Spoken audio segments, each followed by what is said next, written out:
Os cumprimento com a paz do Senhor. Você que trouxe sua Bíblia, livro do profeta Ageu, seu capítulo de número 2. Livro do profeta Ageu, seu capítulo é o de número 2.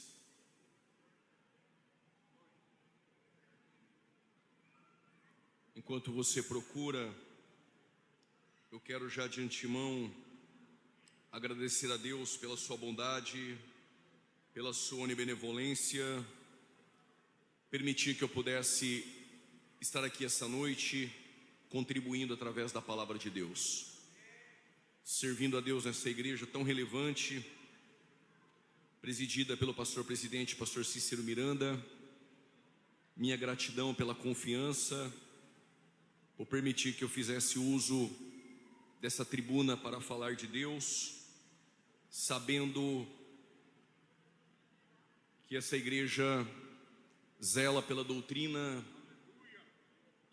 zela pelos princípios. Então eu quero agradecer a Deus por essa confiança.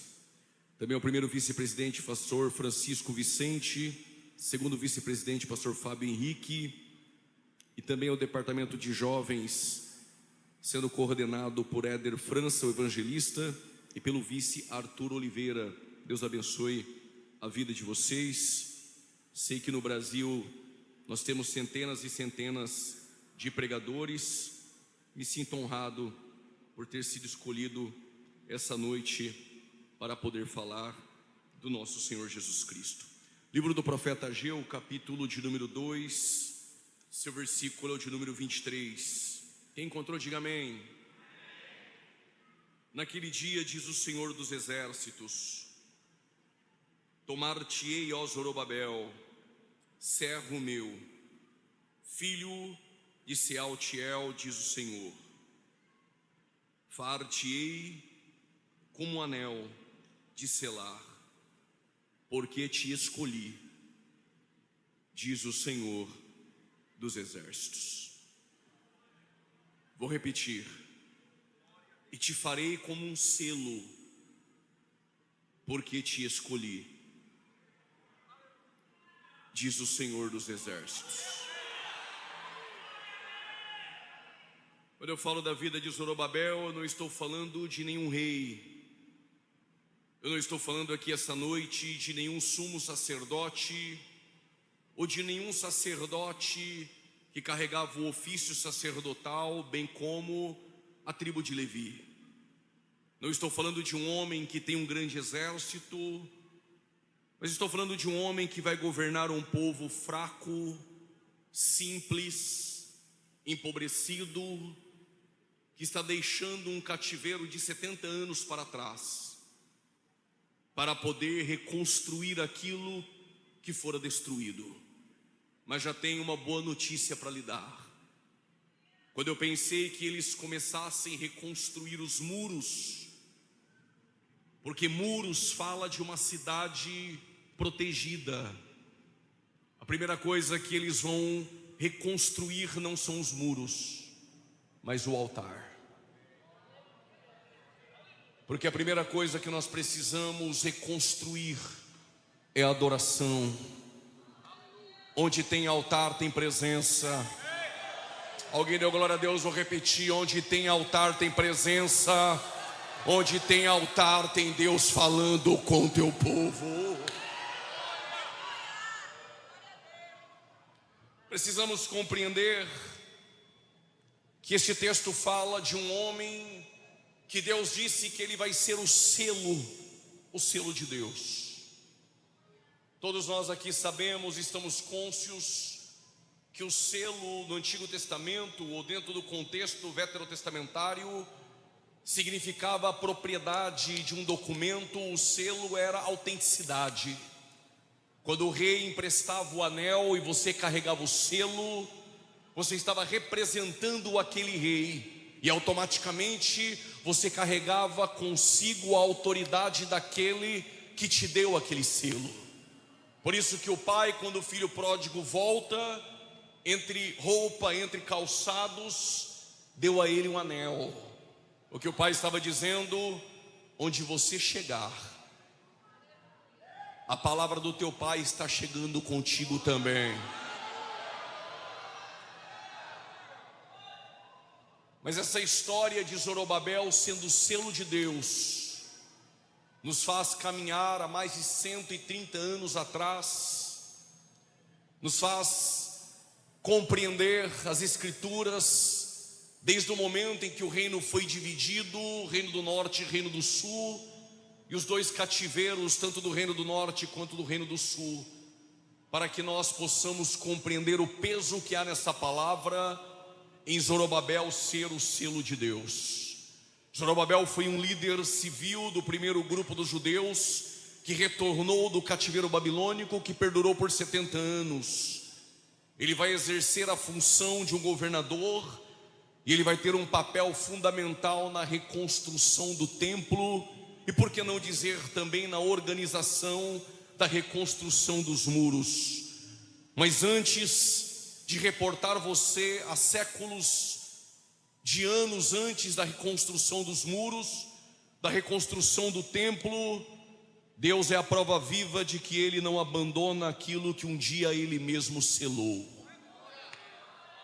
Vou repetir: Deus não abandona aquilo que outrora Ele selou.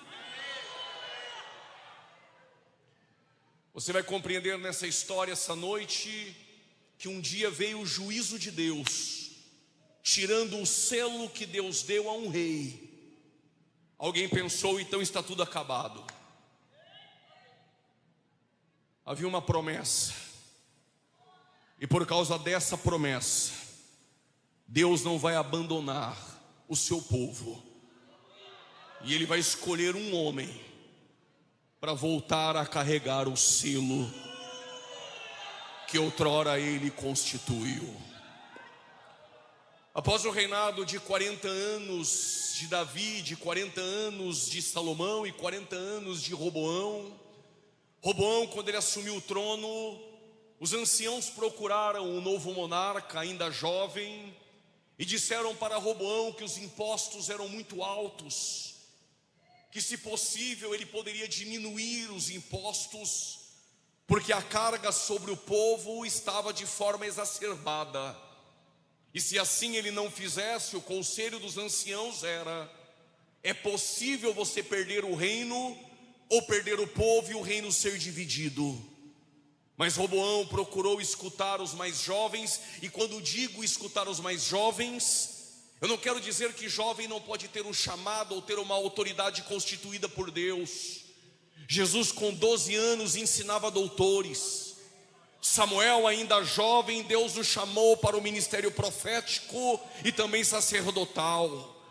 Timóteo, que já carregava uma herança de uma descendência de sua própria família, recebeu também uma herança de fé. Esse jovem Timóteo também foi pastorear a igreja de Éfeso. Não estou aqui anulando a autoridade que Deus pode dar a um jovem, mas não estou falando de regras excessivas e muito menos de regras alternativas que Deus cria em cima de suas necessidades. Mas estou dizendo que aqueles que têm mais experiências, estes têm algo a mais a passar para nós.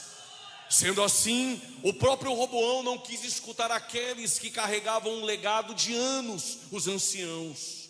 Deu ouvido aos mais jovens que não tinham experiência nenhuma. Ele aumentou a carga do povo e ele perde o reino, ele perde o povo, o teu reino então é dividido. A partir de então nós temos reino do norte e reino do sul. O reino do norte não teve nenhum rei piedoso. Todos os reis prevaricaram, se inclinaram à idolatria, tiraram Deus de dentro do templo, sendo que no reino do norte, na verdade, não tinha um templo como havia em Jerusalém. Jeroboão colocou 2 bezerros entre Dan e Berseba e diz que Deus habitava ali. Pasme no que eu tenho para lhe dizer. Quem deveria carregar a presença de Deus eram os levitas, que tinham sangue levítico. Mas Jeroboão não tinha levitas com sangue levítico. Então o que ele fez? Nomeou sacerdotes piratas para a liturgia do culto do reino do norte ser dirigida por eles. Dura coisa é quando a igreja entrega o ministério a homens que não carregam na veia o sangue levítico e a responsabilidade ministerial. Dura coisa é quando a Assembleia de Deus entrega o púlpito àqueles que não têm chamada de Deus, que não têm azeite de Deus, que não têm unção de Deus.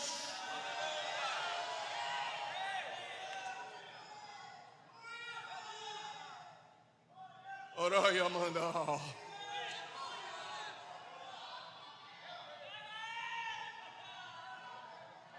Se os sacerdotes eram piratas e os reis apóstatas, Deus não estava no reino do norte.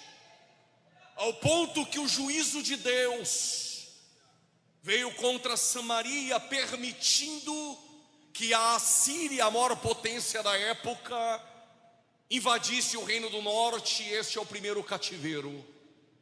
Mas esse cativeiro, o que fez a Assíria? Colocou 5 povos dentro de Samaria. E por que 5 povos pagãos? Como que nós vamos fazer o povo perder a identidade?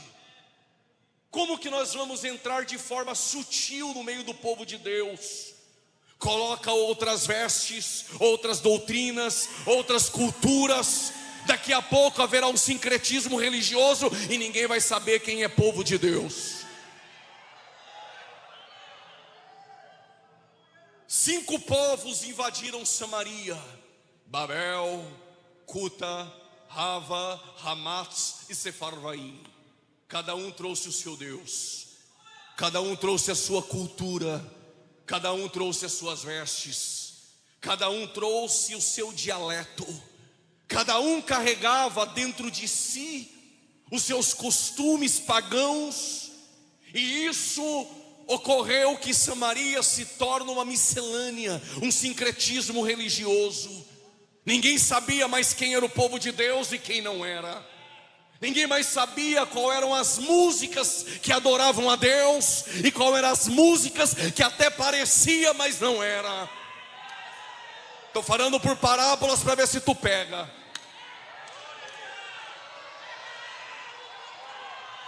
Se quiser eu vou ser mais claro, mas estou falando por parábolas. Parece que tem gente entendendo, mas se não entendeu eu vou melhorar. Se nós abrirmos brechas para aquilo que é de fora invadir o contexto nosso do lado de dentro, daqui a pouco ninguém vai saber mais o que é louvor e o que é música gospel. Daqui a pouco ninguém mais vai saber quem é povo de Deus e quem não é, quem é santo e quem é profano.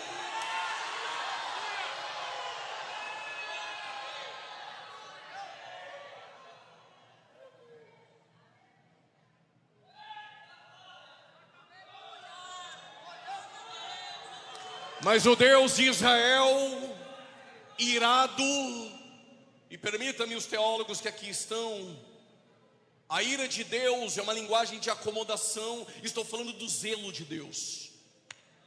O zelo de Deus fez com que este mesmo Deus desse ordem a leões para matar o povo em Samaria. Como assim, pregador? Deus enviou leões como juízo para matar o povo em Samaria. Deus usou leões. Segura. Quando o missionário foge da direção de Deus, ele usa um grande peixe. Quando ninguém traz recurso por terra para o Elias, quando Deus esconde, Deus cuida, Deus dá ordem a corvos para trazer de cima. Quando homens não querem entrar para dentro da arca em desobediência, Deus mostra que os animais eram mais sensíveis que o pecado do homem. Os animais entraram de par em par para dentro da arca. Deus usa uma lagarta para matar uma boboreira, para ensinar Jonas o que é misericórdia. Deus usa uma jumenta para ensinar para o profeta que profetas não se vendem. E quando se vendem, Deus levanta até jumenta no meio de nós.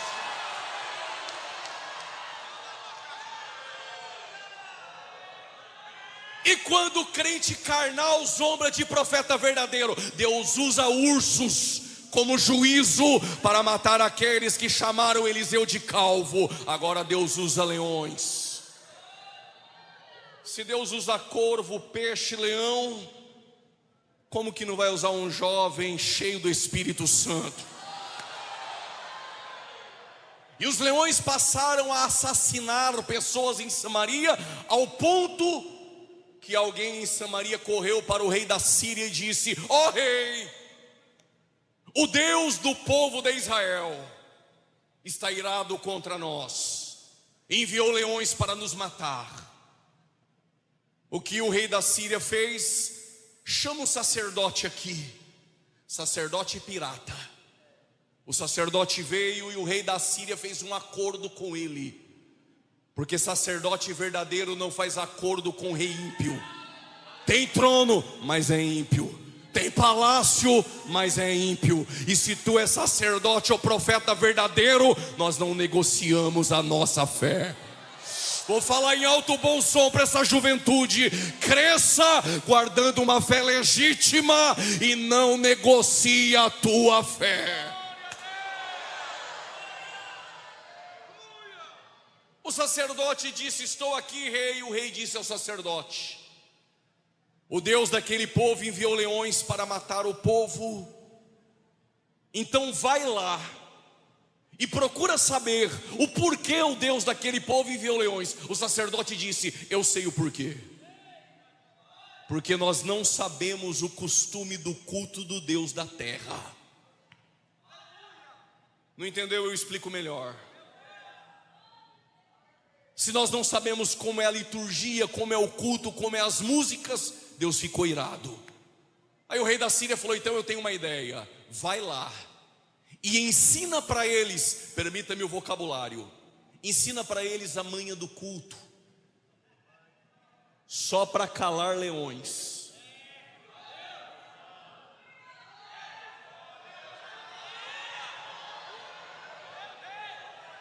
Aprendeu a cutucar 2 ou 3?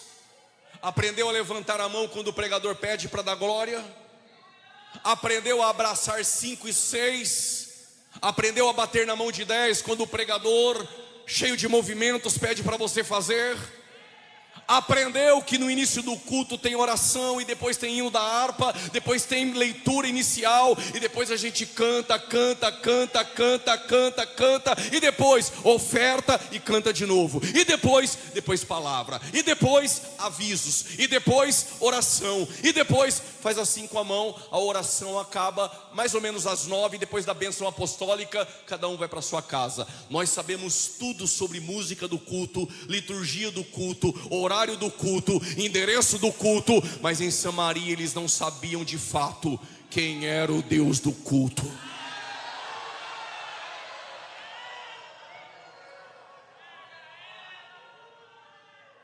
O que Deus está dizendo para nós essa noite: podemos decorar as músicas do culto, poderemos saber o endereço do culto, podemos saber tudo sobre culto.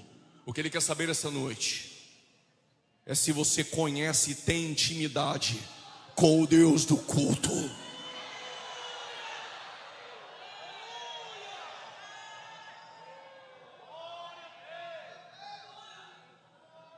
O sacerdote ensinou a manha do culto, sabiam tudo sobre culto, mas não sabiam quem era o Deus do culto. Por causa desse meu Deus, eu resolvo a história de Samaria agora. Mais ou menos 700 anos depois, um sumo sacerdote vai entrar em Samaria. Vai fazer o que lá? Primeiro ele pediu para os discípulos comprar comida. Estava com fome? Não, porque a minha comida é fazer a vontade do meu Pai. Esse sumo sacerdote vai entrar em Samaria? Vai. Mas ele é sumo sacerdote segundo a ordem de Arão? Não. É sacerdote pirata? Não. É um sumo sacerdote segundo a ordem de Melquisedeque. E ele vai em Samaria fazer o quê? Ele não vai lá ensinar a manha do culto para calar leões. Vai encontrar uma mulher no poço ao meio-dia, para ensinar para ela quem é o Deus do culto e aonde ocorre o culto. Se não entendeu, eu vou melhorar. Ele vai ensinar que o culto não acaba na bênção apostólica. O culto é dentro de você. Aonde é o culto? Passando roupa. Aonde é o culto? Lá no meu trabalho. Aonde é o culto? Lá na universidade. Aonde é o culto? Aonde você estiver.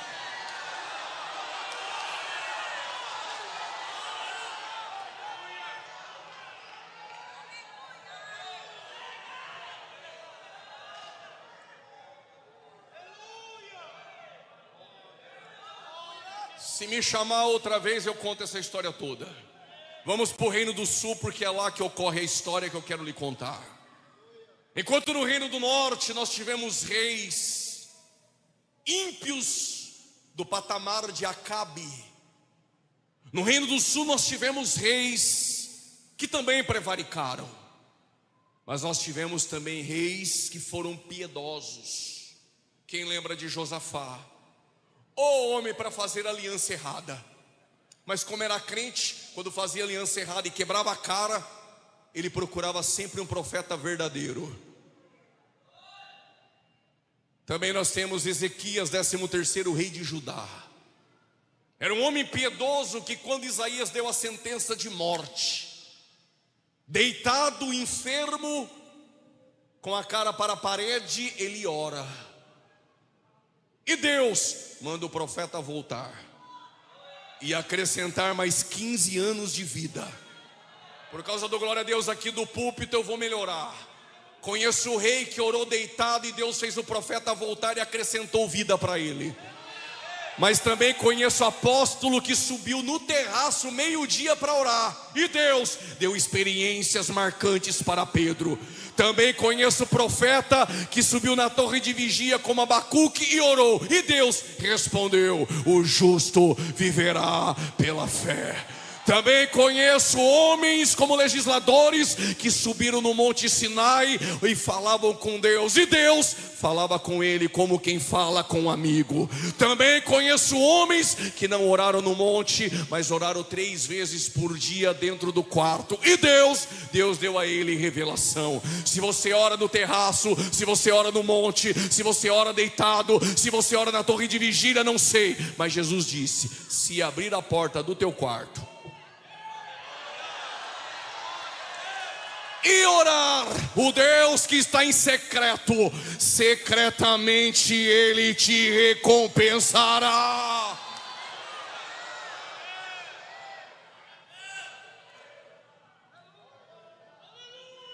Mas teve um rei por nome Josias. Qual é o nome? Com 8 anos de idade ele começa a reinar. Detalhe: o pai dele era Aminon, idólatra, um crápula, e o seu avô, feiticeiro, um bruxo. Pegou os filhos, matou os filhos no vale de Inom, entregando os filhos a deuses. Um feiticeiro. Se fosse hoje, fez magia negra com os próprios filhos.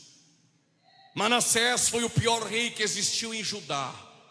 Idólatra, tirou o livro da lei de dentro do templo, perdeu o livro da lei, e segundo a tradição, fora ele que cerrou o profeta Isaías ao meio e tirou Deus de dentro do templo e colocou deuses lá dentro. Josias, o pai é idólatra, e o avô, um feiticeiro. Alguém no bairro poderia dizer: esse menino aí, escreve o que eu estou te falando, vai morrer cedo, vai dar em nada, vai ser o que não presta, vai ser igual o pai, vai ser igual o avô. Mas Deus trouxe um profeta essa noite para lhe dizer: o ambiente em que você cresce não determina onde você chega. Alguém levantou a mão direita, eu vou repetir: não importa a tua prole, tua descendência, a cidade que você cresceu, é o Deus da história, é esta palavra que define a tua história.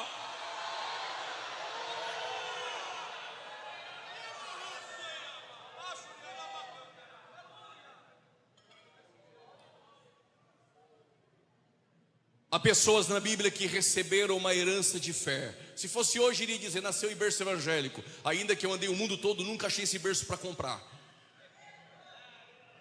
Nasceu em um lar cristão, Timóteo. Qual é a herança que ele recebeu da família? As Escrituras. Há pessoas entre nós que cresceu em um lar cristão e os pais levaram para a escola bíblica, para o cultinho. Mas tem pessoas que estão aqui que o pai foi um alcoólatra, a mãe não deixou um legado de fé. Há meninas aqui que sofreram abusos na infância e carregam essas cicatrizes até hoje. Permita-me abrir um parênteses na mensagem. Deus está me incomodando para dizer isso para alguém. Essa ferida que tu carrega, Deus usa feridas para nos aproximar de Deus. Se tivesse mais de 15, glória a Deus, eu contava. Se está esperando o pregador dizer para você cutucar 2 ou 3, que Deus vai te dar vitória, errou o endereço do culto essa noite. Se você gosta de Bíblia, hoje é o lugar certo. Não fique esperando eu engrossar a voz, ficar falando receba, receba, receba. Eu vim trazer Bíblia para o povo, porque é a Bíblia que transforma, é a Bíblia que sustenta.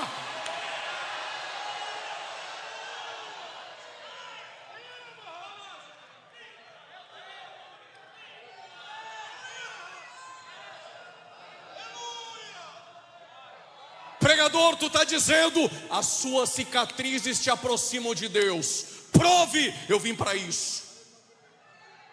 Quando Pedro deu a espadada na cabeça do Malco, eu acredito, a Bíblia não diz que o Malco fez assim, pegou na orelha,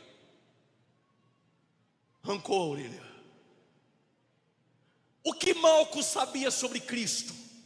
É um herege, porque lá no Sinédrio Malco aprendeu que Cristo era um herege, que era um falso profeta, que era alguém que blasfemava contra o templo. Para Malco, Cristo era um herege, mas foi por causa da ferida.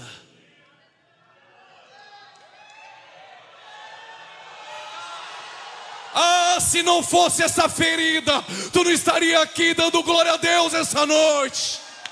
Ah, se não fosse as cicatrizes, tu não estaria aqui com os olhos cheios de lágrimas e adorando a Ele.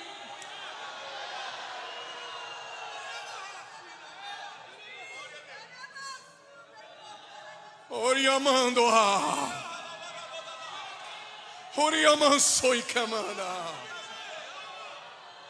Essa ferida que tu carrega não é para vergonha. Foi por causa dessa ferida que você se aproximou dele, e ele coloca todas as coisas em seus devidos lugares.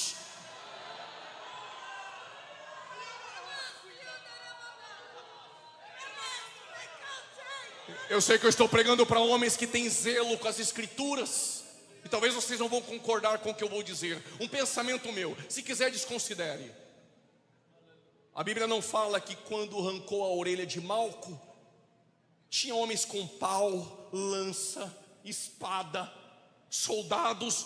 A Bíblia não diz que Jesus ficou procurando naquele escuro da saída do Getsêmani a orelha no chão. Ele não quer saber dos pedaços que ficaram. Ele está restituindo tudo hoje. Tem coisa nova para a tua vida. Só quem carrega ferida, Ele está restituindo tudo. Quem pode adorar a Ele?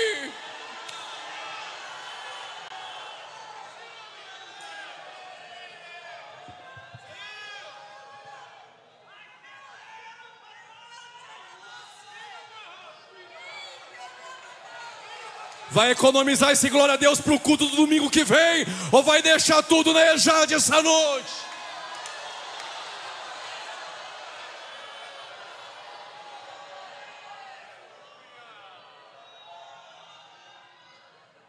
Josias, todos que olhavam diziam: quem disse que vai estar no culto hoje cheiroso, dando glória a Deus, com o brilho do Espírito no rosto? Porque o contexto que você cresceu, a herança que você recebeu é uma herança de vergonha.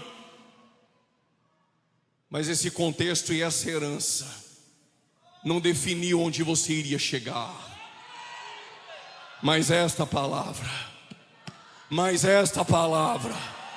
Mas essa palavra garante o teu futuro, jovem, e garante a tua história.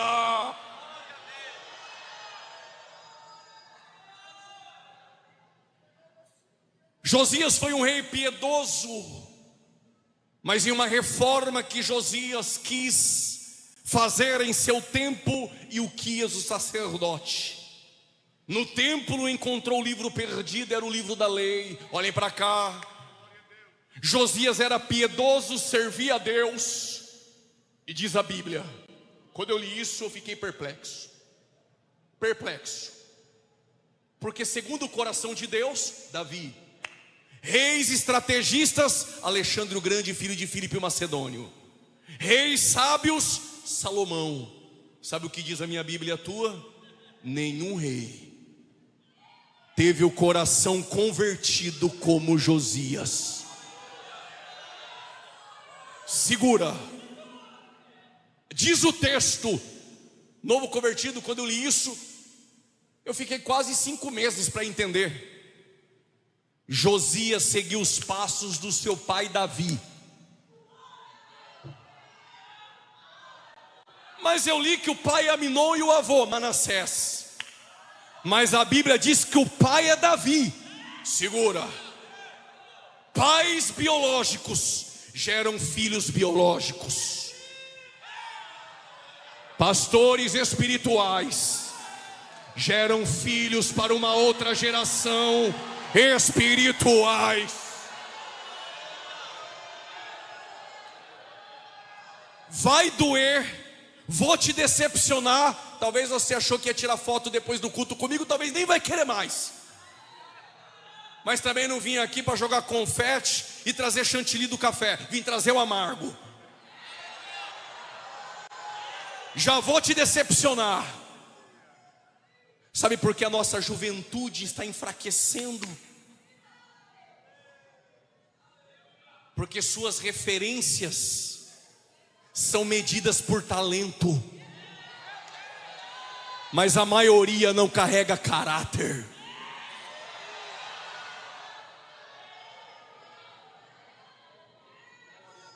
Não, mas Deus usa ele, é dom.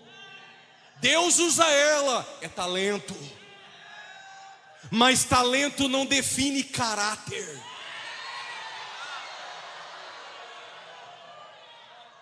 Dá tempo ainda de ir embora do culto. Se veio só para calar leões, ainda dá tempo de ir embora.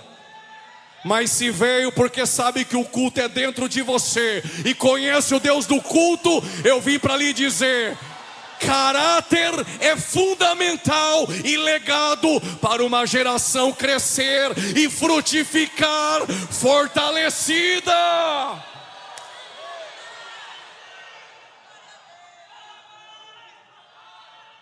Pregou em 10 lugares, tem 1000 seguidores. Referência. Falou 6 palavras gregas e 3 mal faladas hebraico, mas em terra de cego, meio olho é rei. É minha referência.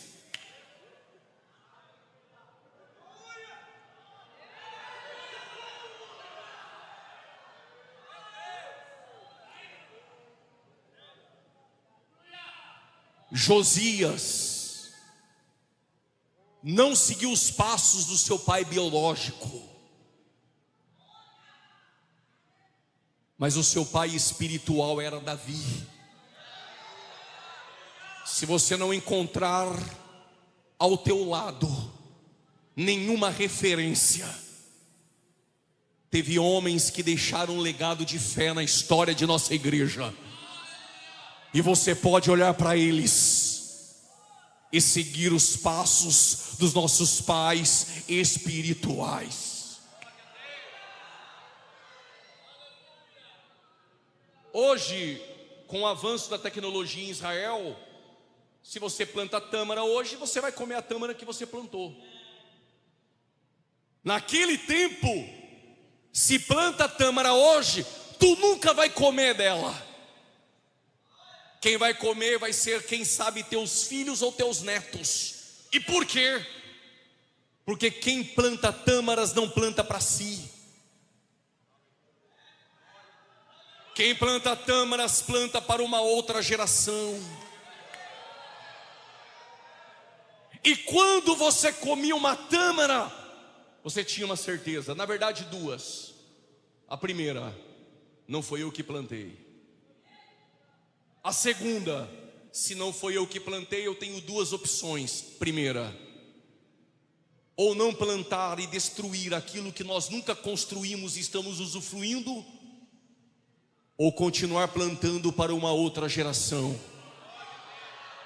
Se está sonolento e fez que não entendeu, eu vou melhorar. Nós não temos o direito de destruir uma colheita que não fomos nós que plantamos. Estamos usufruindo porque a geração passada plantou e ela está indo embora. E você vai destruir ou vai continuar plantando para uma outra geração?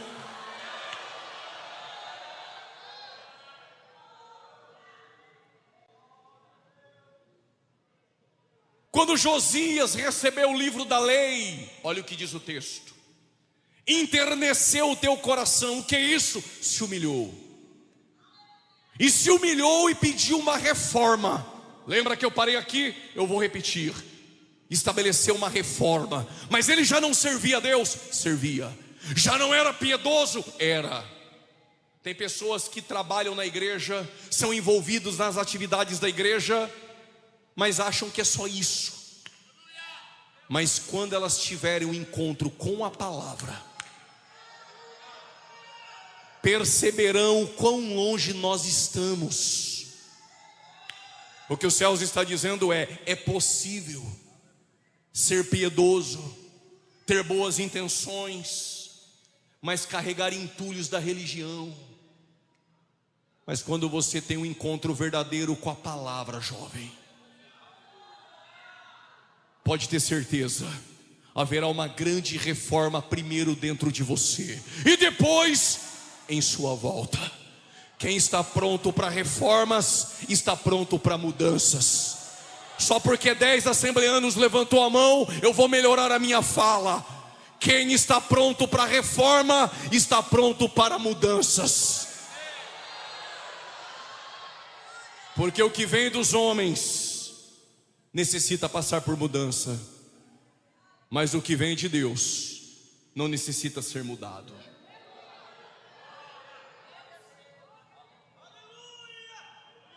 Por causa do seu aleluia, pastor, o que vem dos homens tem que ter reforma, mas o que vem de Deus não mexa.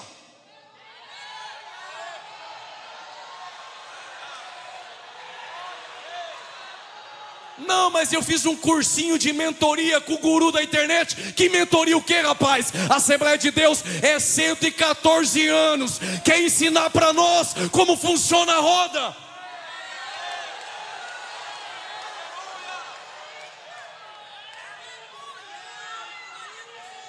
Ninguém sabe quem é o pastor, de onde veio. Agora ele dá mentoria para crente assembleano. E na mentoria quer palpitar aqui dentro da nossa igreja. Tem uma história aqui dentro. O que vem de Deus não precisa passar por mudança.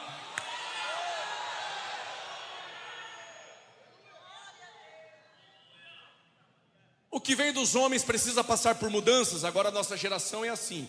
Se eu falasse só isso, talvez iria embora dizendo: mas não provou na Bíblia. Eles querem que prova. Então eu vou provar.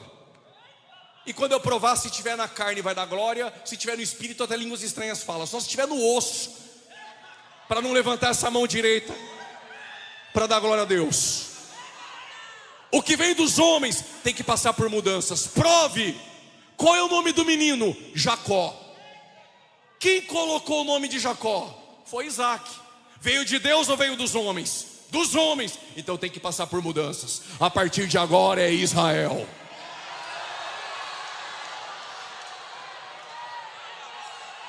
Qual é o nome do moço? Agora está com 75 anos, já nem moço é. Qual é o nome dele? Abrão. Quem colocou o nome? Foi o pai dele, Terá. Veio dos homens ou veio de Deus? Dos homens. Então deixa comigo. A partir de agora é Abraão. Porque o que vem dos homens precisa passar por mudanças. Qual é o nome dela? Sarai. Quem colocou? O pai dela, não sei o nome. Os profetas do Pix aí, se você fizer, ele fala que revela até o nome do pai dela. Escapou.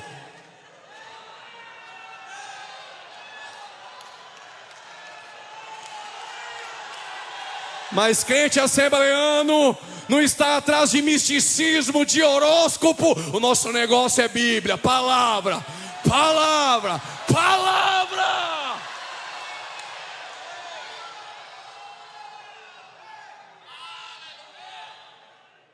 Qual é o nome da menina? Sarai.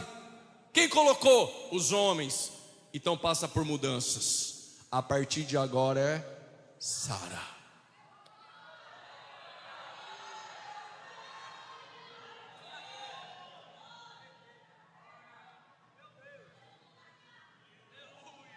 Qual é o nome do menino? Isaac. Fica no teu canto.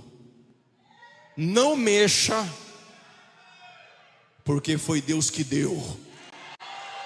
O que vem dos homens passa por mudanças, e o que vem de Deus não necessita ser mudado.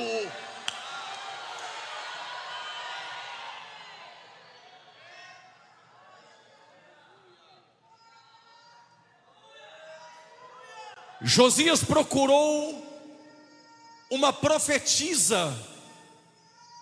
Ele poderia ter procurado o profeta Jeremias. Ele procurou a profetisa. Se a profetisa era cheia de Deus, ele foi em Jerusalém e profetiza. O nome dela é Uda. E Uda disse: assim diz o Senhor, ó Josias, porque você enterneceu o teu coração, tu não verás o juízo que virá sobre Jerusalém. Diz o texto que na batalha de Carquemis, Josias tentou impedir o Egito de caminhar. Com uma flecha ele morre na arena. E os olhos de Josias não viu o juízo sobre Jerusalém. Jeremias se levanta em seu tempo e diz: o cativeiro vai ser 70 anos. Quantos anos? Quantos anos?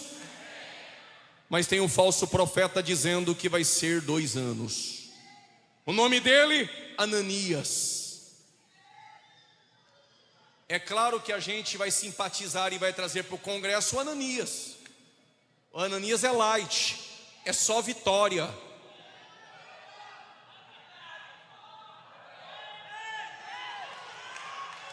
Não sei quem foi, sem juízo trouxe o Jeremias, é 70.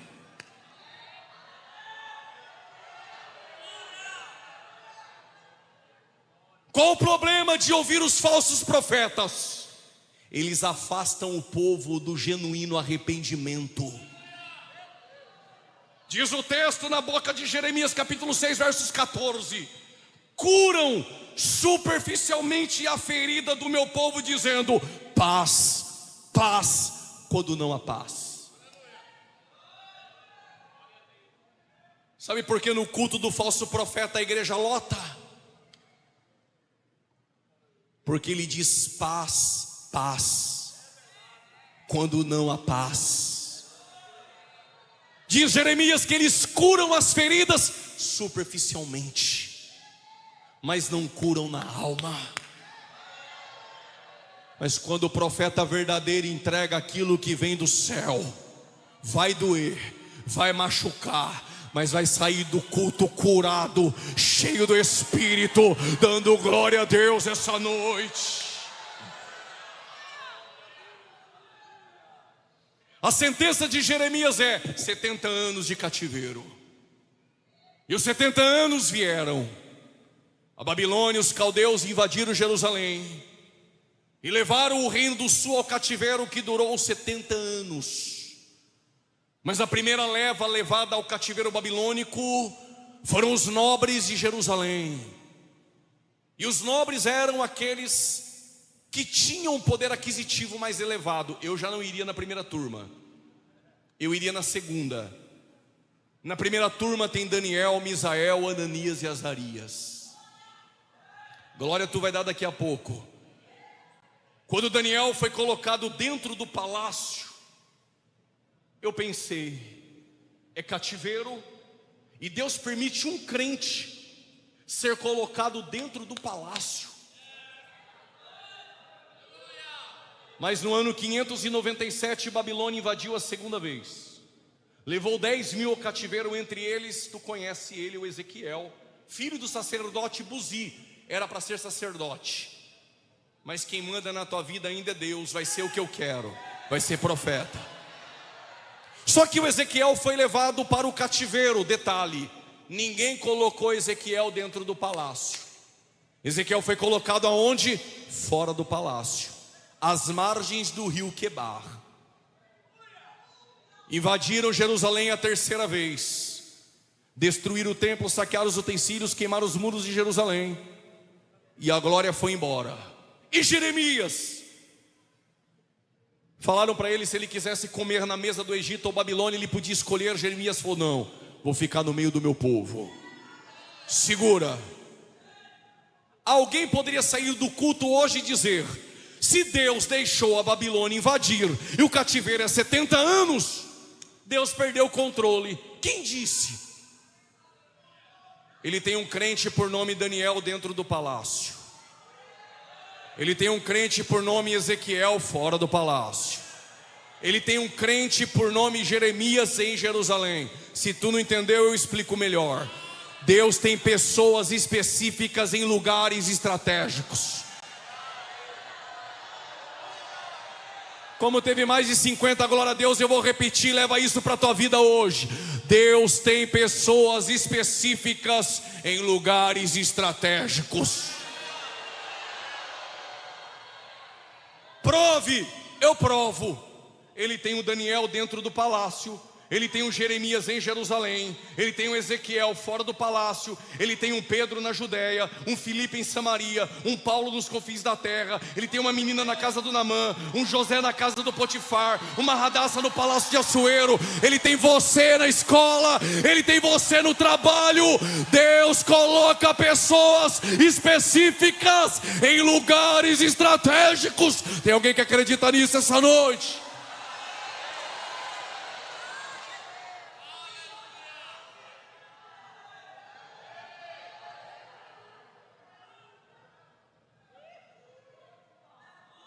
Mas de vez em quando tem um sabichão no meio de nós que vai sair do culto murmurando e falando assim: isso é quando Deus coloca. E quando é o homem? Quem vendeu José? Foi Deus ou foi os homens? Quem prendeu José? Foi Deus ou foi os homens? Quem mandou ele para o Egito? Foi Deus ou foi os homens? Aí José, governador, em Gênesis 50, 20, olhou para trás e falou: pois é, foi os homens, mas Deus tornou o mal em bem. Por quê? Até quando o homem erra, se tu tem o Espírito de Deus, não é o ambiente que te define, mas é o Deus que você serve. Alguém pulou da cadeira, eu vou melhorar. Não importa o ambiente, o que importa é se você é cheio, cheio, cheio, cheio. Se veio com a lamparina sem azeite, ele te enche essa noite. Cheio, cheio. Seja cheio para a glória de Deus.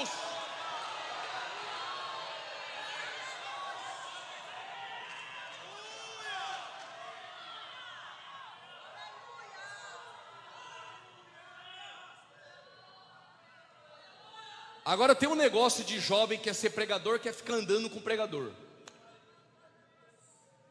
Ah, eu ando com a irmã porque a irmã é cheia de Deus. Tá bom, ela tem o azeite dela. A pergunta é: tu carrega o teu?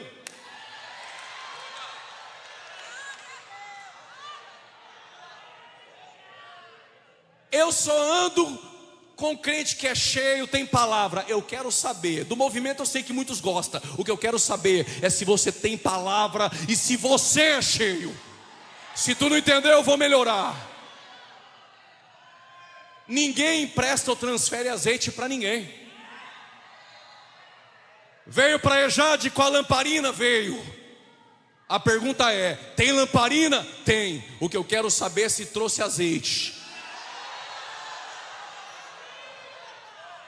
Só vou dizer uma vez, não vou dar outra oportunidade. Se pegar, dá glória a Deus. Se não pegar, não precisa disfarçar não. Se andar com quem tem azeite, acendesse lamparina, não tinha 5 loucas. Se esse crente aí não levantou essa mão direita ainda para cima, eu vou melhorar. Traz a sua lamparina, mas carregue ela você e traga o teu próprio azeite. Só quem trouxe azeite essa noite? Deixa eu ver se tem crente com azeite.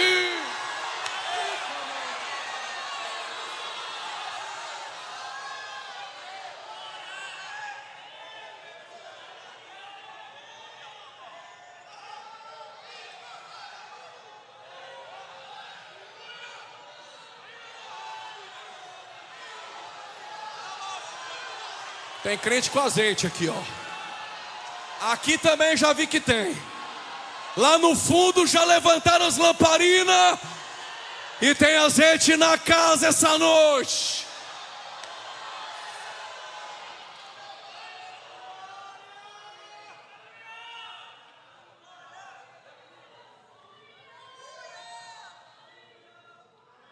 Eu não estou dizendo que só quem dá glória a Deus e levanta a mão tem azeite.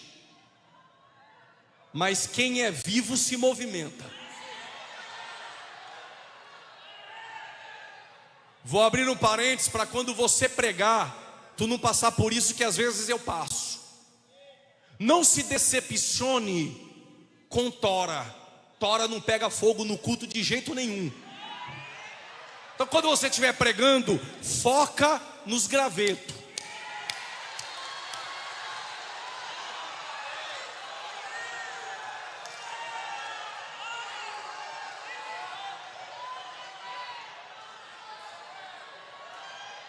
Pregador, eu não li essa parte na Bíblia, pode me explicar? Posso. O Paulo está indo para Roma, indo para onde? O clímax do ministério de Jesus era ir para a cruz. O clímax do ministério de Paulo era chegar a Roma. Só que nem sempre você vai chegar no clímax de onde você quer sem passar por um Getsemane. Mas nem sempre você vai chegar a Roma sem que antes ele não quebre o navio.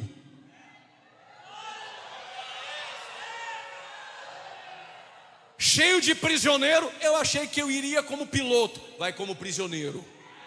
Porque quando Deus chacoalhar o navio e o vento euroaquilão vier e o navio quase ir para pique, Deus vai falar com alguém. Com o piloto? Não, se falar com o piloto e o piloto disser, todo mundo vai dizer, é porque o piloto é sábio. Vai falar logo com o prisioneiro, com o escravo, só para contrariar a sabedoria humana, porque ele usa as coisas loucas.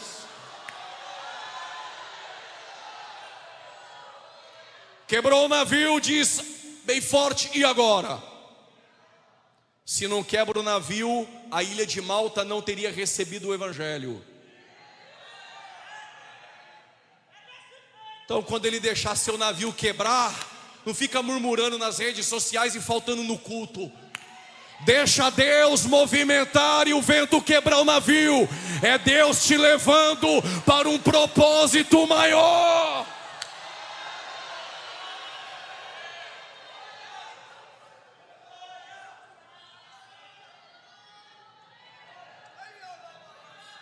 Já me perguntaram,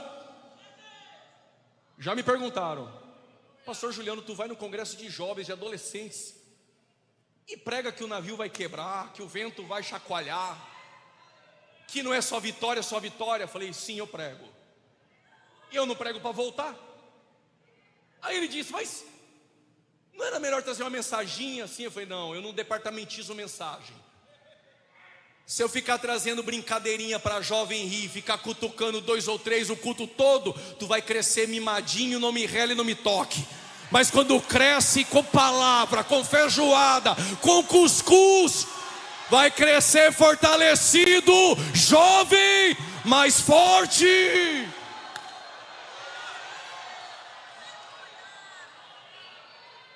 Aí quando Paulo chegou em Malta, Malta era muito frio. Parece uns cultos e umas igrejas aí, frio. Malta era mais ou menos uns 20 abaixo de zero. Não sei se você já foi em culto assim. 20 abaixo de zero. Só que como não é o ambiente que define Paulo, e é Paulo que define o ambiente, ele falou, tá frio, vou logo acender fogo. Aí Paulo vai acender a fogueira. Se sou eu vou escolher tora. Por quê? Tora é grande, tem aparência, vai pegar fogo. Mas quem começa a ter experiência com fogo, percebe, tora não pega fogo. Por quê? Porque quando o ambiente é frio, o que ela faz? A tora, ela contrai a água e ela incha.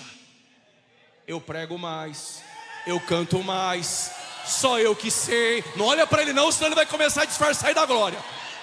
Eu faço melhor, eu prego melhor. Se não sou eu que prego, não acontece. Quando o outro prega, não dou glória. Tu é tora, rapaz. Aí o que Paulo fez? Deixou tora de lado, pegou um graveto. Segura o glória. Graveto sozinho até pega, mas daqui a pouco apaga. Porque tem jovem que pregou em 4 congregações, ele pegou, daqui a pouco ele apagou. Porque reino de Deus não tem carreira solo. Graveto sozinho pega, mas apaga. Tem que ter pastor, tem que congregar. Graveto sozinho não pega, mas Paulo pegou um graveto, outro graveto, outro graveto. Tem um graveto aqui, ó. Outro ali, outro ali, outro ali.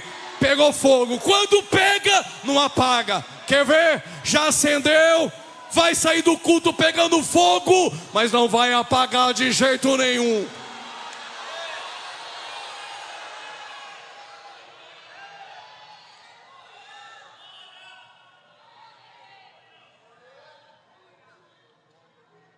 Isso porque eu não vou nem contar na hora que acendeu o fogo de onde que saiu a víbora. Só para você entender, não saiu dos gravetos. Estava escondida na tora. Está entendendo? Porque tora não pega fogo. É inchada, altiva e soberba. Mas tem sempre uma serpente por baixo, não deixando ela na glória. Mas a serpente, como sabe que Paulo gosta do fogo, atacou a mão de Paulo. Mas nenhum dano mortífero. Não há macumba, não há nome nosso na boca do sapo que vai apagar a chama que Deus acendeu em nós. Jogue essa víbora no chão e continua dando glória.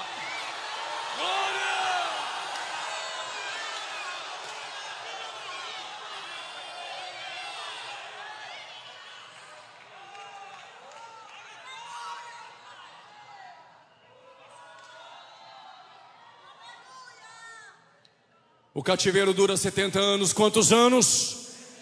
Para cada um dentro do cativeiro, Deus deu experiências significantes e distintas. Eu vou melhorar. Se teu irmão está em um ambiente, fique tranquilo. Deus tem maneiras de usar e experiências distintas daquelas que você vai ter. Ou seja, quando Deus levar um nosso irmão para um ambiente, não discuta com Deus porque não foi você.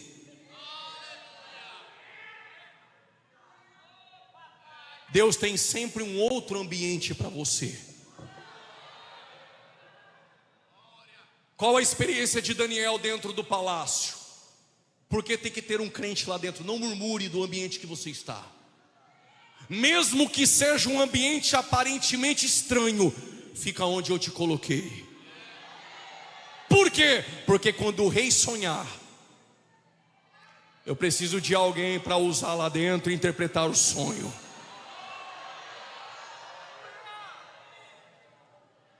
Nabucodonosor, ele acorda e diz: tive um sonho. Bom é quando o faraó tem o sonho. O faraó conta, a gente dá até um jeitinho ali e interpreta. O duro é que o Nabucodonosor, ele tem o sonho, ele não conta o sonho. Ele diz: eu quero que revela e interpreta. Pode procurar qualquer profeta de rede social do Pix, nenhum revela. Mas tem alguém orando 3 vezes ao dia. Não dê glória a Deus não. Todo judeu ora 3 vezes ao dia, ele só faz a lição de casa.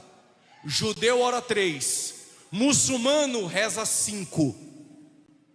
E os crentes aqui em Mossoró? Não me pergunte como isso funciona. Paulo falou que é sem cessar. Quem ora, Deus dá revelação. Quem ora, Deus dá unção.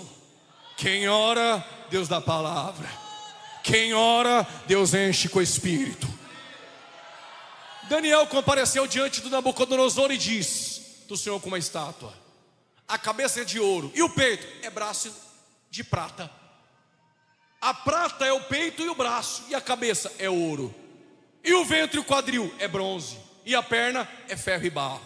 São 4 reinos: Babilônia, os Medo-Persas, a Grécia e Roma. Nabucodonosor falou: e mas o sonho não acabou aí não. Eu também vi que você sonhou com uma pedra. Essa é. Tinha uma pedra? Tinha. Mas se tem crente jovem assembleano que quer saber quem é a pedra, Jesus perguntou: o que vocês dizem que eu sou? Os adventistas dizem que ele é o arcanjo Miguel. Os mormons dizem que ele é um polígamo casado com Marta e Maria em João capítulo de número 2 das bodas de Caná. Os kardecistas dizem que ele tem um espírito, mas nunca teve um corpo. Esse espírito alcançou o hinduísmo no karma. E os budistas? Ele é só um exemplo de liderança, ele nunca foi Deus. E E as testemunhas de Jeová? Ele é só uma criatura que foi criada. Mas se perguntar para a mulher samaritana, sabe o que ela vai dizer? Eu nem quero saber o que eles dizem. Para mim, ele é aquele que tem água da vida eterna. Isaías, para mim é o conselheiro, é o Deus forte, é o Pai da eternidade. E Jó, para mim é o Redentor que vive. E João Batista, para mim é o Cordeiro de Deus que tira o pecado do mundo. E Lázaro, a ressurreição e a vida. E os crentes assembleanos, para nós, para o pastor, para o evangelista, para essa irmã, Jesus ainda é o que salva, o que cura, batiza com o Espírito Santo. Cadê os crentes que vão morar no céu?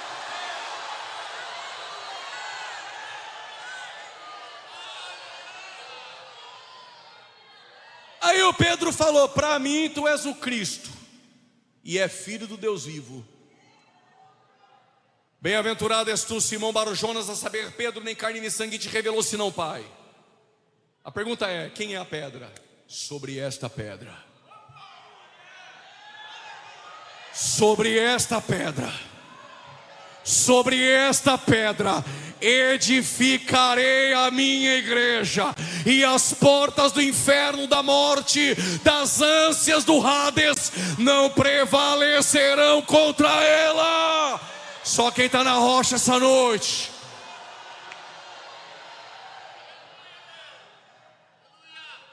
Eu nem vou olhar para você, para mim não me decepcionar. A pedra veio, colidiu com a estátua, e a estátua caiu toda no chão. Qual a revelação? Babilônia passa.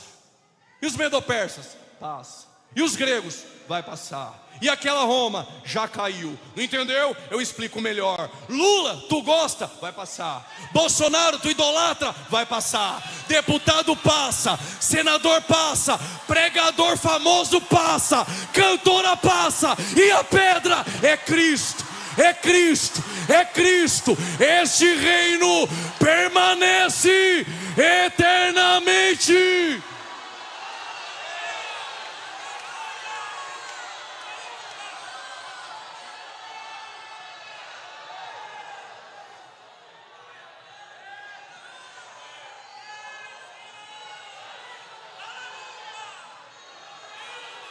Amandoka, Uiamandorabasuika manto, Irabacamandoa.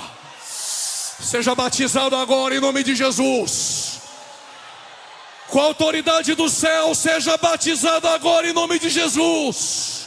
Se não falava em línguas estranhas, receba o renovo dos céus agora. Agora. Agora, seja cheio, seja cheio, seja cheio, seja cheio do Espírito.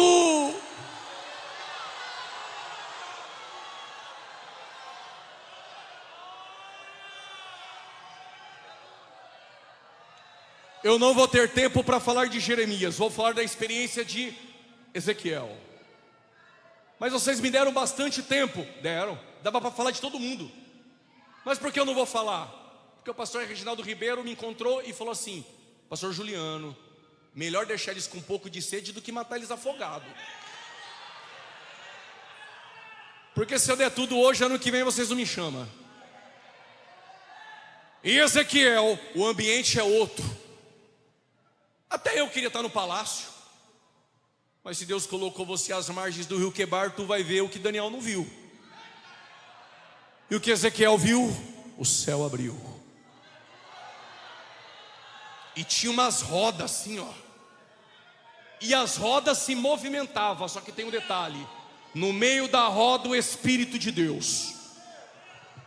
Tu vai dar glória a Deus agora. A roda não ia para onde ela queria ir. A roda só ia, diz o texto, onde o Espírito levava. Igreja não vai aonde ela quer, é onde o Espírito leva. Jovem, não é dono do seu nariz. Tu não vai para onde você quer, é onde o Espírito de Deus vai te levar.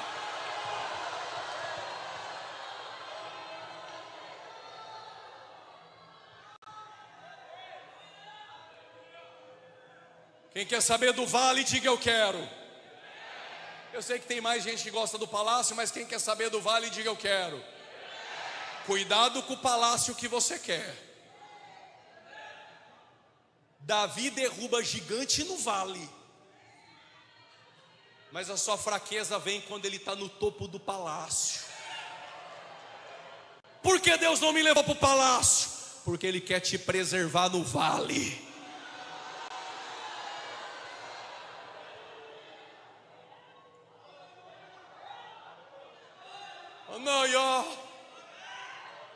Alguém aqui precisa ouvir, eu vou dizer: pare de me questionar do porquê não te levei para onde você queria no palácio.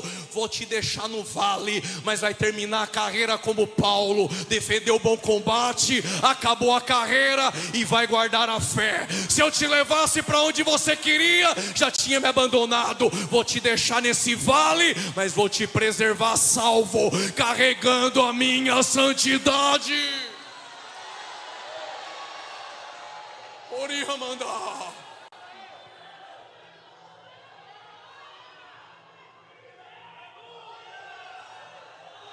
Também gosto desse silêncio.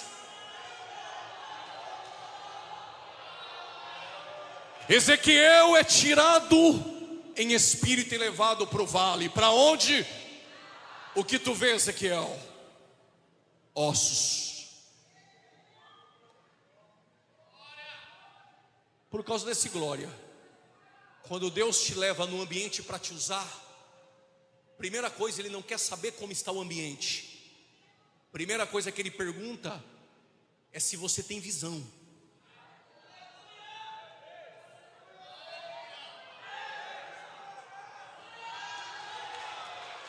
O que tu vê? Antes de falar com o ambiente, primeiro eu quero saber se tu enxerga o que eu estou enxergando. Por causa dessa mão direita levantada, quer ser meu profeta? Começa a enxergar o que eu enxergo e sentir o que eu sinto.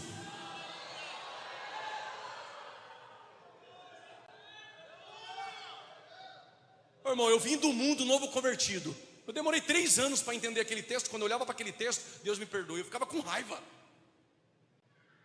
Deus falou para o profeta: vai casar com uma prostituta. Eu falava: Jesus do céu, como? O problema é que a gente murmura e não vai na oração buscar. Quando eu fui na oração, Deus me ensinou. Por que Oséias vai casar com a prostituta Gomer? Porque a prostituta Gomer iria amar Oséias de dia, mas à noite se prostituir nas ruas, nas esquinas. Sabe o que Deus estava dizendo? Assim é Israel. De dia me adora no templo, e à noite se prostitui com Baal. Aí eu estou levantando você para ser meu profeta, e vou fazer você sentir o que eu sinto. Quando Israel me adora de dia e me trai à noite, eu me sinto traído. E você, Oséias, vai sentir o mesmo que eu. Mas vai abandonar? Não, porque eu também não vou abandonar Israel. Tu também não vai abandonar Gomer. Até o dia em que Gomer vai olhar para o lado e nenhum dos seus amantes, diz o texto, vai te querer. E aí ela vai lembrar como pródigo.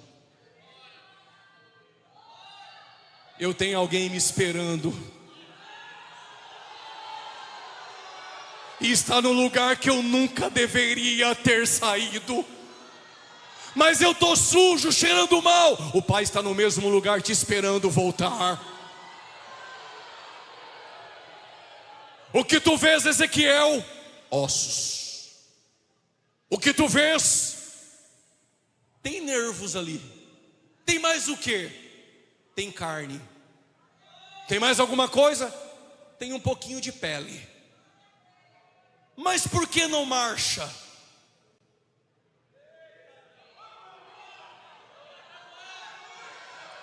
Tem ossos, tem membros, tem nervos, tem obreiros que dão ligaduras aos membros. Tem carne, cutuca teu irmão, levanta tua mão, chacoalha quem está do teu lado. Tem movimento, tem movimento. Tem pele, tem aparência. Tem estacionamento, tem fachada, bem pintada a igreja, tem membros, tem obreiros, tem movimento e tem aparência. Não marcha? Marcha não, porque para marchar tem que ter a palavra do profeta e o Espírito Santo representado nos quatro ventos, dos quatro cantos do vale. Se tem Espírito e tem palavra, se prepare para marchar. 70 anos se passam, quantos anos? Só o tempo desmascara os falsos profetas e revela para ti quem são os verdadeiros. Depois dos 70 anos, a Babilônia foi tomada pelos medo-persas por Ciro e Dário. Os judeus vão voltar para a terra em Jerusalém. Para quê? Reconstruir o templo.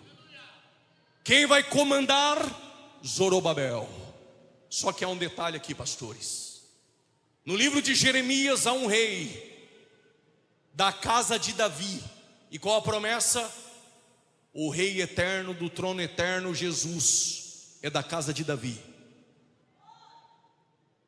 Só que Jeconias, que nós conhecemos como Joaquim, por causa da sua idolatria, Jeremias profetizou na vida dele: de ti eu tiro o selo. Sabe o que Deus estava dizendo? Eu estou tirando de ti a minha autoridade. Estou tirando de Joaquias o selo.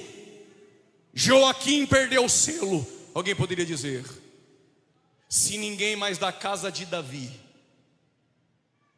vai se levantar como rei, não tem Messias. Acabou para todos nós. A história foi acabada. E a esperança foi por água abaixo. Sem esperança, sem Messias, sem nenhum rei no trono de Davi. Quem sabe alguém já estava dizendo nos corredores de Jerusalém: o profeta Natã se equivocou dizendo que da casa de Davi teria um rei eterno e um trono eterno. Só que na volta do cativeiro, 70 anos depois, 70 anos sem selo de Deus, 70 anos sem a autoridade de Deus, aí Deus se levanta no seu trono e levanta dois profetas. O primeiro é Ageu, o segundo é Zacarias. Ageu se levanta e diz: assim diz o Senhor, ó Zorobabel. Quem é Zorobabel? Zorobabel é neto de Jeconias. Quem é Jeconias? O que perdeu o selo. Enquanto estava todo mundo dizendo que acabou a promessa, que está tudo acabado, Deus fala para um governador que não tem nada de rei: Zorobabel, assim diz o Senhor, tu vais ser o meu selo.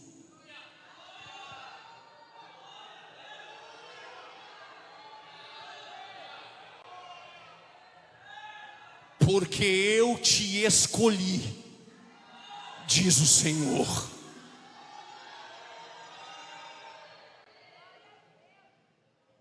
Deus estava dizendo, quando todo mundo pensou que acabou em Jeconias, eu levanto um Zorobabel. Se tem o selo de Deus, a promessa está de pé. Enquanto isso, Zacarias se levanta e diz ao povo que estava com medo de reconstruir: não é por força e nem por violência, mas pelo meu espírito, diz o Senhor dos exércitos. O povo vai reconstruir o templo e os muros. Só que o templo é de madeira, diga bem forte, é de madeira. Por que o templo não é de ouro como o primeiro de Salomão? Alguém poderia dizer, acabou o dinheiro no céu. Mas antes que nós pensássemos isso, o mesmo Ageu diz, minha é a prata, meu é o ouro. Só para te ensinar que o que mais vale não é a aparência e o glamour do ouro, mas a glória da última casa. Mas a glória da última casa, que é maior, que é maior, que é maior do que a primeira. Tem selo, tem a garantia da presença. E eu encerro, tem 10 minutos, digam amém. Me aguentam mais 10 minutos, digam amém. Anos e anos se passaram. E Jesus, ele sobe a súbita aos céus. Ele assume o trono de Davi, porque o selo não foi perdido. Só que quando ele sobe a súbita aos céus, ele também deixou um selo, para que essa geração pudesse frutificar. A pergunta é, o que é este selo? Se você andasse por Roma e encontrasse um selo romano, o selo romano identificava que aquilo que tem um selo é propriedade de Roma. Quando colocaram Jesus no sepulcro, rolaram a pedra, colocaram um selo. E por quê? Porque é Roma que vai tomar conta do sepulcro. Quem passava na frente do sepulcro sabia, se tem selo, é de Roma. Paulo teve a revelação e diz aos Efésios capítulo 1, versos 13, vocês são selados. Vocês são selados. Vocês são selados. 2 Coríntios capítulo 1, versículo 22. Deus conhece os que são seus, porque tem o selo. Quando Jesus subiu a súbita aos céus, ele deixou uma igreja selada. Assim como Zorobabel era o selo de Deus, todos nós carregamos o selo de Deus. É a garantia que você é propriedade dele. Ninguém frutifica sem selo. Por causa desse aleluia, irmã. Ninguém gera fruto por esforço humano. Só gera fruto se tiver conectado com alguém. Detalhe, frequentar culto não conecta. Conhecer música da igreja não conecta. Conhecer liturgia do culto não conecta. Samaria sabia tudo isso, mas não era conectada em Deus. Não entendeu? Eu explico melhor. O que te conecta com Cristo é o selo.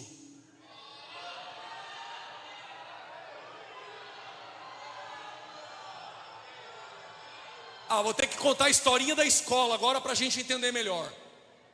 Minha professora dizia: aquele galho que você vê que seca e não dá fruto. Eu falei, por quê? Aí ela falou, porque a seiva vem do solo, das raízes, passa pelo tronco, fortalece o galho. Se tem seiva no galho, o galho é conectado no tronco e na raiz. Se ele é participante da seiva, ele frutifica. Eu vou dar a oportunidade para quem conhece a escalação todinha do Flamengo e não sabe nenhum versículo da Bíblia. Eu vou te dar essa oportunidade porque eu estou bonzinho hoje. Israel era os galhos originais, pela incredulidade foram cortados, e nós fomos enxertados e conectados. Os jovens conhecem a Bíblia. Se Paulo estivesse pregando, Paulo iria dizer, não dá glória não, não se glorie, porque se os ramos originais foram cortados, imagine eu que sou jambuzeiro bravo. Eu vou melhorar. Você é o galho que está no tronco. Se não tem selo, está seco no culto hoje, não dá glória a Deus, não levanta a mão, não sente nada. Até parece que está, mas não está. Por isso não dá fruto. A seiva é o Espírito.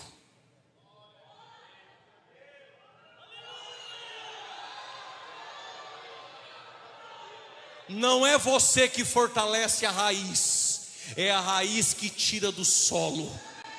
É a seiva que sobe no tronco e fortalece o galho. E você, frutificai. Frutificai, só quem tem o selo frutifica. Frutificai, deixa eu ver quem tem o selo. Frutificai para a glória de Deus.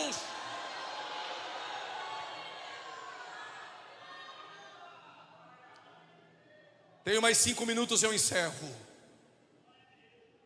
Eu explico melhor. Se o galho não tem seiva, ele seca e não dá fruto. Porque a raiz traz para o tronco e o tronco para o galho. E a seiva que conecta tudo. Por isso Jesus diz, se vós estiverdes em mim, e eu estiver em vós, vai dar fruto. Vai dar fruto. Se não pegou, eu explico. Se não tiver em mim, não frutifica. Mas tem um pregador que é mais ou menos igual eu tento parecer com ele, é o João Batista. O João Batista já não aliviou. João Batista já disse assim, se não dá fruto, corta e lança no fogo. Se disser isso essa hora, acaba glória. Vou continuar com Jesus. Se tiver em mim, e eu estiver em vós, só está em mim quem tem o Espírito e o selo.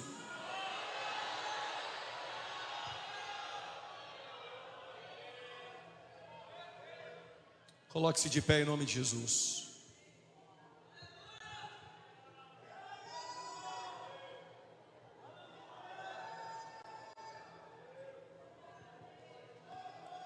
Quem conhece Romanos 7, diga amém. Disfarce, irmão. Quem conhece Romanos 7, diga amém.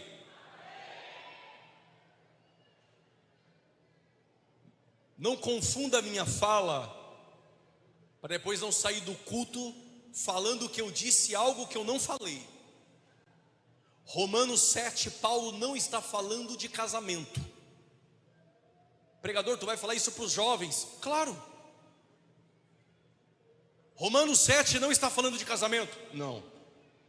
Mas Paulo está usando uma verdade sobre casamento para trazer um ensino para nós essa noite. Tu vai estranhar no começo, mas tu vai pegar depois. Paulo diz: o marido é casado com a mulher. Isso para culto de jovens, calma que eu chego lá. Enquanto o marido estiver casado com a mulher, diz Paulo, estão ligados pela lei. Isso é uma verdade. Mas olha o que diz Paulo: se a mulher quiser ser de outro marido, sem que morra o primeiro marido, é adultério espiritual, diz Paulo. Calma que eu chego lá. Mas Paulo diz: morrendo o primeiro marido, ela está livre da lei para se casar com outro marido. Pregador, como que tu prova que não é casamento? Porque o outro marido, no versículo 4, Paulo diz: o outro marido é aquele que ressuscitou dentre os mortos. Para quê? Para que você dê fruto. Espera aí, não vim trazer sopinha para você. O marido está casado com a mulher, Paulo falou que está. Que enquanto os dois estiverem vivos, há uma lei que os liga. E se essa mulher quiser ser do outro marido sem morrer o primeiro, Paulo falou que é adultério. É uma verdade sobre casamento, mas Paulo é mais profundo. Ele está falando de carne e espírito. É o tratado da justificação pela fé. Aí Paulo diz: mas se morrer o primeiro marido, a lei não segura. Ela está livre para se casar com outro marido, que é aquele que ressuscitou entre os mortos, para que você dê fruto. Agora eu vou explicar para você. O que Paulo está dizendo é que eu e a carne estamos casados. Por causa do pecado de Adão, eu e você estamos casados com a carne. E quem é casado com a carne ainda está debaixo da lei de Moisés. Mas Paulo diz: se a carne não morrer, que é o primeiro marido, e eu vim para o culto para querer me relacionar com Cristo, é adultério espiritual.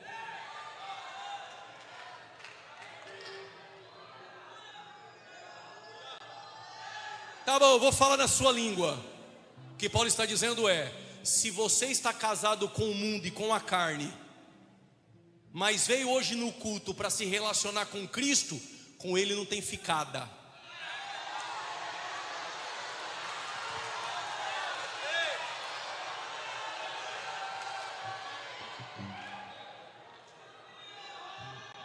Mas eu essa noite eu quero ter um relacionamento só com Ele, então a carne tem que morrer. Não entendeu? Cachaça não vou beber, maconha não vou fumar, cigarro não vou fumar. Em São Paulo está um tal de ficada. Com Jesus não tem ficada. Com Jesus é casamento. É na dor, é na doença, é na tristeza, é na alegria, mas nós não largamos Ele.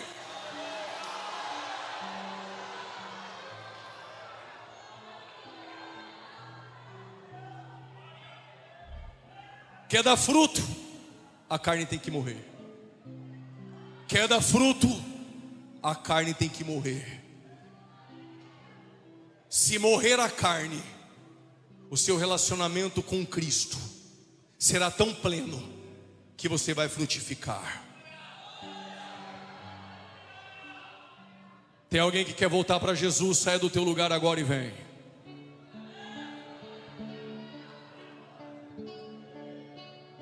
Pregador, eu achei que ia pedir para tocar a bateria, louvar o louvorzão, pedir para mim abraçar o irmão que está do meu lado e você fazer muito barulho. Isso não faz ninguém frutificar. Num outro momento, mas o momento hoje é outro. Se o tema é frutificar, ninguém abraça e transfere unção para ninguém, porque a transferência de unção é heresia.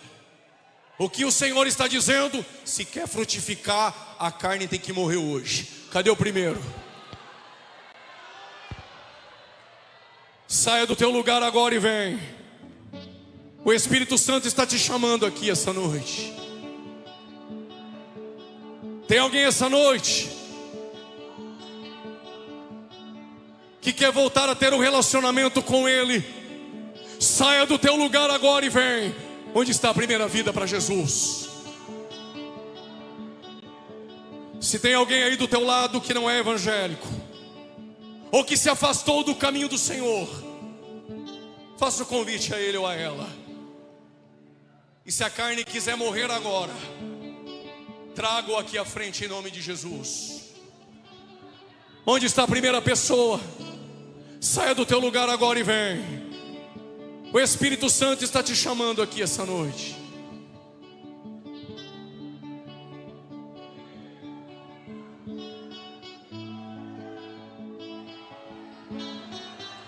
Se está vindo a primeira, tem a segunda.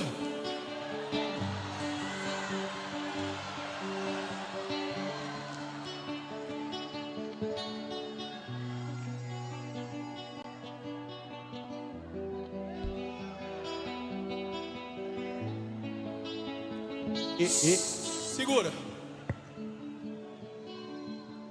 Quando o pastor encontra a ovelha perdida, quem já trabalhou no pasto sabe o que eu estou falando. Primeira coisa que ele faz: se ela fugiu, pega a vara, machuca ela, ela não foge mais. Se fosse o pastor que está pregando, eu pegaria a vara e machucava ela, só para não fugir. Sabe por que ela está chorando? Porque se o pastor desse a vara, talvez ela não iria chorar. Sabe o que nos constrange? É que o bom pastor não pegou a vara, ele pegou ela no colo.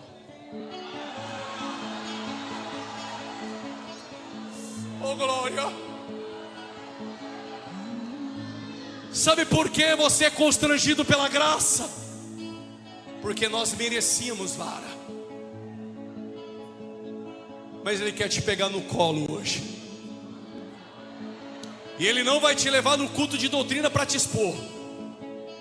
Diz o texto que ele levou a ovelha para a casa dele e deu uma festa para ela. Ela não merecia festa, ela não merecia colo. Mas o bom pastor está procurando quem saiu hoje do aprisco. No texto, quem saiu do deserto e abandonou. Tem mais alguém? Isso, sai do teu lugar e vem. Só tu me entende,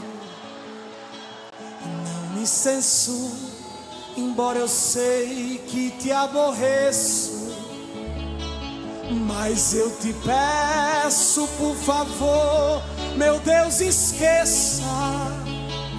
Há muitas falhas que eu cometo contra glória! ti. Oh glória! Se for preciso, ei, chame ele aí. exaltar. Qual é o nome dele? Como? Gustavo, olha aqui, Gustavo. Sujo, cheirando mal. Se fosse o meu pai ou o teu pai, iria dizer: vai para dentro, toma um banho, vai para o quarto e daqui a pouco a gente conversa. Sabe o que o pai fez? Abraçou, beijou ele sujo, cheirando mal. Depois ele vai te dar um banho. Mas receba o abraço do pai aí agora.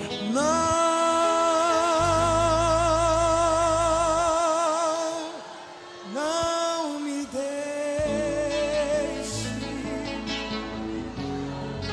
não me deixe sozinho, nem por um minuto. Ele me diz, chorará, por favor.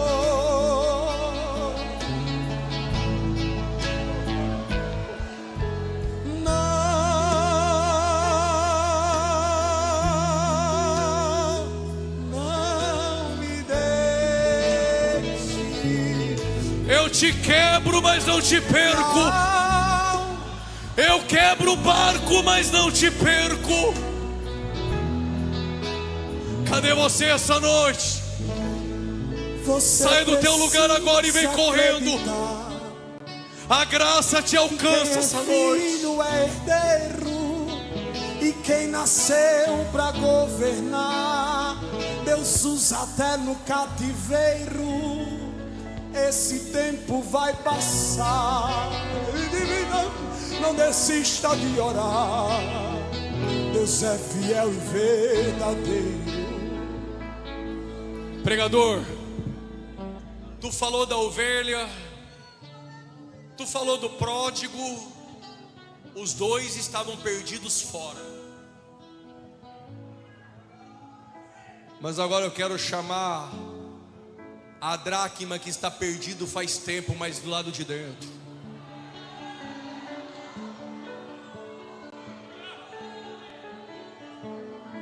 Sai do teu lugar agora e vem. Ele te encontra hoje do lado de dentro. Que tu és advogado. Dracma é meio insensível. Moeda não tem sentimento. insensível à palavra, talvez insensível ao louvor, mas oh, maravilhosa graça. É Jesus. Cadê você essa noite? Como tu vê, estou de novo. Eu sei que tem mais alguém. Buscando alguma. Vai continuar sendo escravo do mundo, ou vai ser liberto essa noite pela graça? Eu acho que está vindo alguém lá. É mesmo assim. Levanta a mão, igreja. Parece que tem gente vindo aqui. Vem. Jesus. Se é filho, vem. Se é filho, vem. Que se agora eu chorar.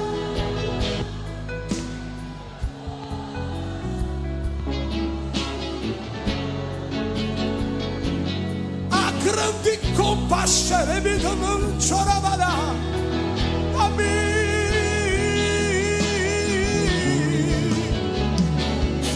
Jesus, nesse momento. Pregador, eu saí de casa hoje. Oi, amado. Oi, amado.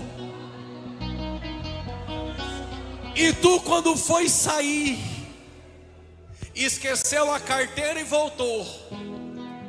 Quando voltou, fez um pedido: Senhor, me renova lá dentro hoje.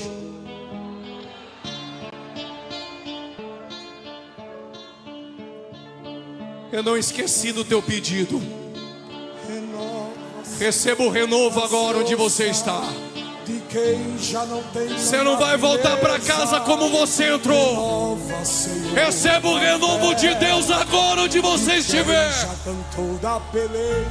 Receba o renovo de Deus onde você estiver. Seja cheio agora. Seja cheio agora em nome de Jesus. Hoje aqui renova. Diga renovação, vai. Renovação quero sempre. E quando tua mão rebenta, e então a minha alma vai querer voar. E mais se não me tocas agora. Oh! Não é porque tu fumou maconha essa tarde que a graça não te alcança agora.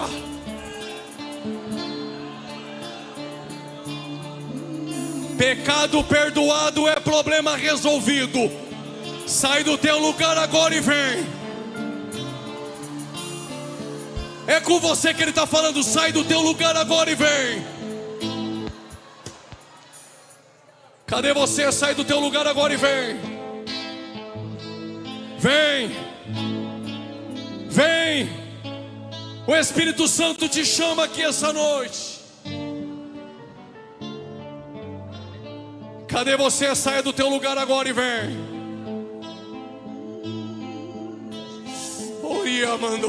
Jesus te chama, vem, vem, alma cansada.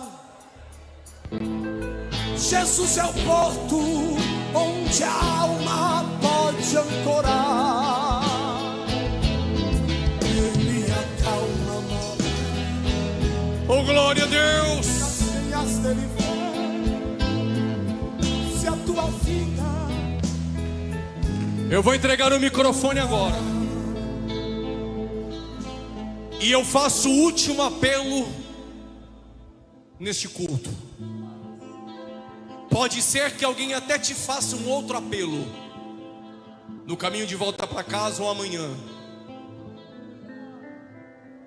Mas você e eu não temos a certeza se nós teremos um amanhã. E eu faço o último apelo. E Deus falou com você hoje. E antes de fazer o último apelo, você jovem que quer ser pregador do Evangelho, você está vendo com teus olhos as almas que aqui estão. Não precisa enfeitar o Evangelho. para trazer pecadores de volta. Não precisa inovar a mensagem do Evangelho para Deus trazer jovens de volta. Não precisa enfeitar a mensagem do Evangelho. Já tem mais pessoas vindo aqui. Prega o Evangelho como ele é, e Deus trará os pecadores de volta. E o último apelo é este: saia do teu lugar agora, e eu espero você vir aqui. Cadê você?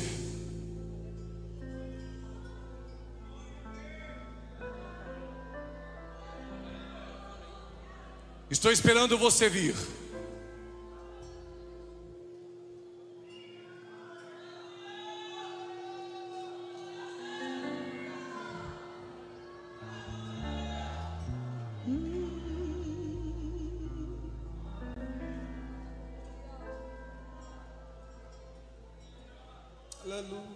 Vou entregar o microfone.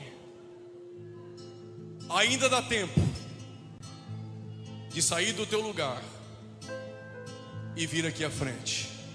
Mas eu sei, tá vindo ali.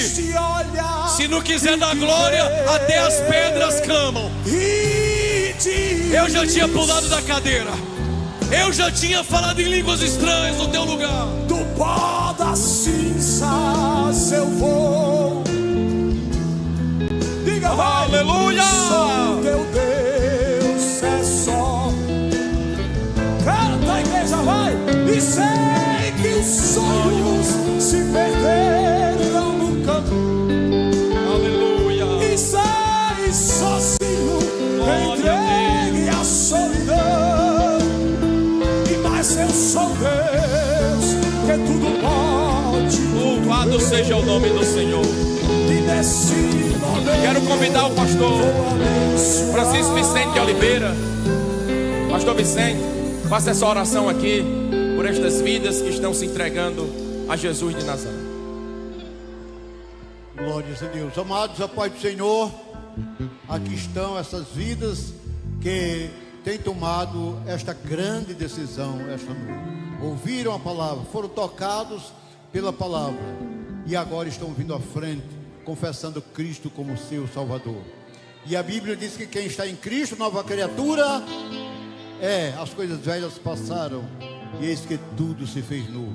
Estenda as mãos e vamos orar por essas pessoas. Querido Deus, soberano Pai, te louvamos por esta noite, Senhor. Aliás, Senhor, te adoramos, te louvamos, te agradecemos pelos 5 dias de intensas atividades da juventude aqui neste lugar. Meu Deus, meu Pai, e este culto esta noite, quando estas vidas, meu Senhor, estão vindo à frente e confessando o nome do Teu Filho amado Jesus Cristo como o único e suficiente Salvador de suas vidas. Portanto, ó Pai, aleluia, escreve esses nomes no livro da vida, da condição deles se manterem, Senhor, de cabeças levantadas, confessando o Teu Filho Jesus Cristo. Meu Deus, assim que nós te oramos esta noite aqui, neste gesto de gratidão por tudo quanto o Senhor tem feito para a glória do Teu nome, em nome de Jesus nós te agradecemos. Amém. Amém.